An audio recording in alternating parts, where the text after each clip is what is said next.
that they're the only ones who know where the confidential funds went. That is correct, Your Honor. No? That is why I asked based you on the documents, yes. whether you stated this statement in the last hearing. Yes, Your Honor. But just to clarify, I mentioned that it was based on the documents, Your Honor, because the documents would point that way. Kasi kung titingnan ko yung statement po ninyo, kung wala nang ibang nakakalam kung saan napunta yung pondo, ay dalawang bagay lang ang nangyari. Di ba? Kasi either ibinulsa ni VP o ni STO o ginamit sa ibang bagay. Ni VP at saka ni STO. Hindi po ba? Your Honor, please, I wasn't... Hindi, yun po yung sagot but ninyo. I wasn't alluding to that, Your Honor. I wasn't alluding to that, Your Honor, if I may beg your indulgence. Opo. Pawa, correct me if I'm wrong. Di ba? Yung pondo allocated sa office. Tama. Nag-cash advance sila from Land Bank. Tama. Land Bank, nag-cash advance sila doon, dinala sa opisina. Ang makaalam na lang doon ay yung head of office or head of agency at saka yung special disbursing officer. Tama. Di ba ba? At yung special disbursing officer, yun yung mag-allocate kung saan pupunta yung gagastusin yung pondo. Di po ba? Sagutin niyo ako, Kowa. Do you agree with me? Yes. Pakisabi sa mic para marinig po lahat. With your permission, Your Honor, yes po, Your Honor. Yes. And therefore, kung yung liquidation or clearing process ay hindi totoo at bogus, ibig sabihin, nagamit yung pera sa ibang bagay. Would you agree with me, Kowa?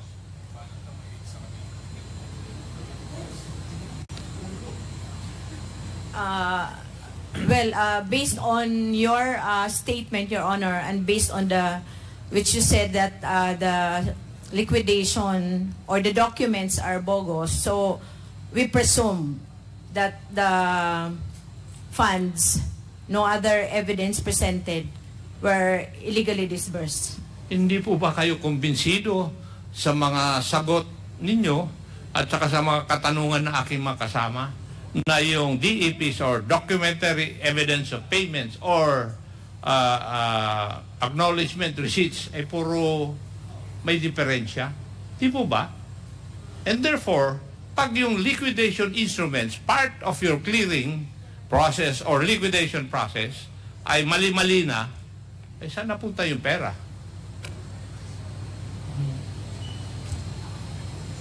Tell me. Dalawang bagay lang po.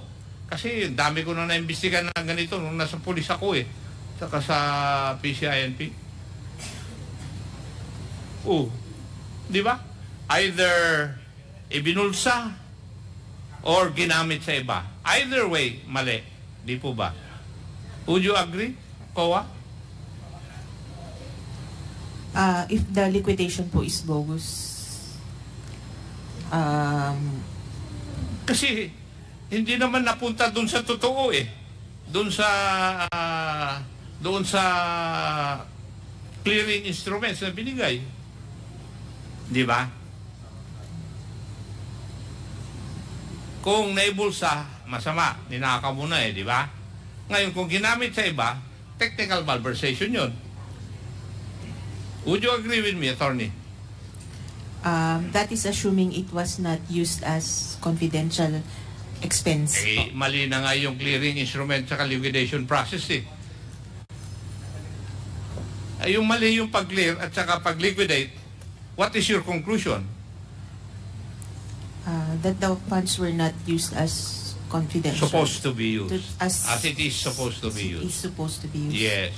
That is the logical conclusion. Di po ba? Would you agree with me, Madam Attorney? Personal opinion, yes, Mr. Chair. Ha? Personal opinion po, Mr. Chair, yes. I would have to agree. Ewan ko.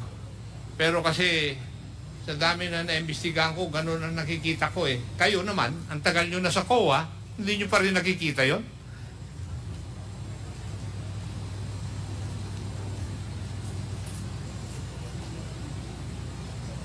Di ba?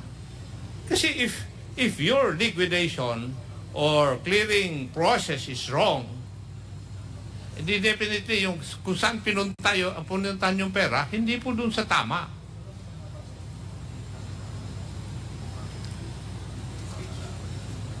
Could you give me an instance na mali yung liquidation process, tama yung pinuntahan ng pera? Pursuant to your guidelines?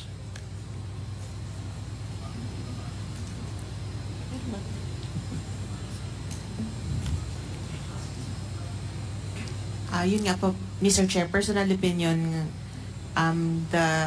if the confidential funds were not used as it is intended to be used, it's already technical malversation. Yes, kasi kitang-kita naman na yung paggamit po nila sa pondo, parang nilegalize lang nila by their submission to you, yung DEPs nila o kaya ARs or acknowledgement receipts. Di ba? Na mali-mali. Would you agree with me? Yes, Mr. Chair. Yes, thank you. Kasi yun ang nakikita ko na nangyari, process Nag-withdraw sa land bank dahil nandun yung pondo na confidential fund. Dinala sa opisina yung SDO. Hindi ko alam. Kaya nga hinahanap namin yung SDO para tanuhin namin kung saan napunta paano niya inallocate yung pondo But as it is, yung liquidation instruments mali-mali po Kaya sigurado ako, hindi napunta sa tama rin yung pondo. There are only two things na pinuntahan yung pondo. Nagamit sa iba o ibinulsa. So ayaw nyo matanggap yun. Ako kaya kong tanggapin. Kasi marami na akong dinaanan na investigasyon. Na gano'n.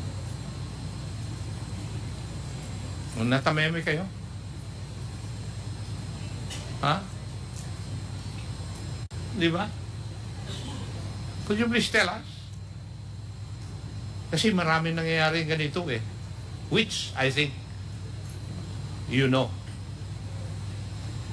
Kasi hindi lang naman doon sa OVP yan, tingin ko.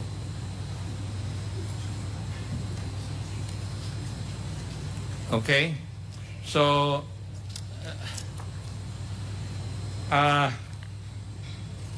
pwede po bang malaman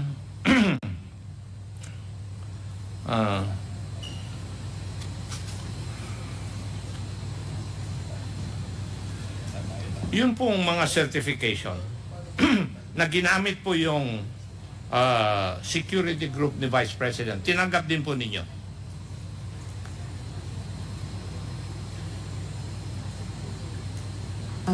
Mr. Chair, hindi po. Yung proof sa rewards ni OVP, hindi po.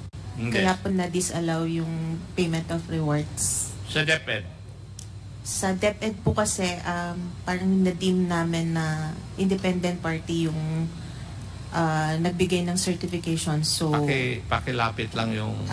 since na-deem namin na independent na group yung nag-issue ng certifications, we accepted the certifications. So, tinanggap ninyo? Opo, Mr. Yung Chair. yung certificate